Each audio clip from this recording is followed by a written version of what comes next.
হয়তো তুমি যেদিন থাকবে না সেদিন তোমাকে সবাই খুঁজবে, কিন্তু যাওয়ার আগে তুমি সমস্ত অন্ধের চোখ খুলে দিয়ে যাবে।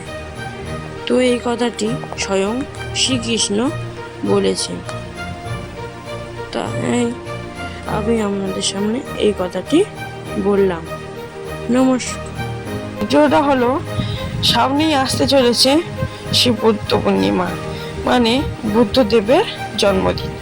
তো বুদ্ধ পূর্ণিমাতে আমরা কেমনভাবে বাড়িতে সুখ শান্তি বজায় রাখার জন্য পুজো করবে তা আমরা এর সামনে বলবো। তো ভিডিওটা দেখতে থাকো এবং কমেন্টে জয় শ্রীকৃষ্ণ, রাধে রাধে এবং একটি লাইক সাবস্ক্রাইব ভিডিওতে করে যান। তো আমি আজকে ভিডিওটা শুরু করছি।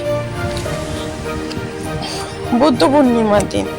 বুদ্ধ পূর্ণিমা হলো শ্রী বুদ্ধদেবের বা স্বয়ং কৃষ্ণর একটি অবতারের জন্মদিন।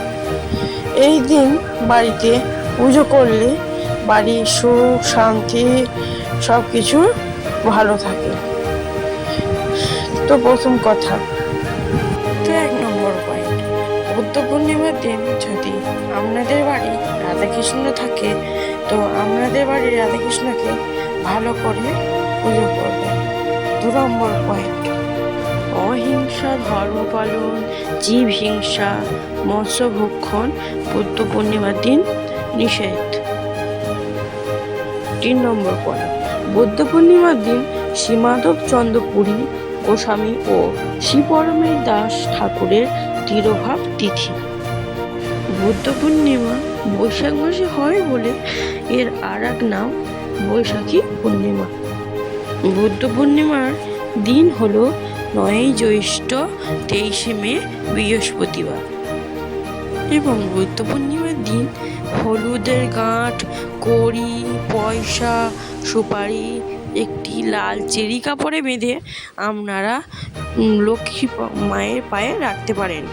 আমাদের সংসারে সুখ সমৃদ্ধি বজায় রাখে। এবং বুদ্ধ পূর্ণিমার দিন আপনারা এই মন্ত্র জপ করবেন।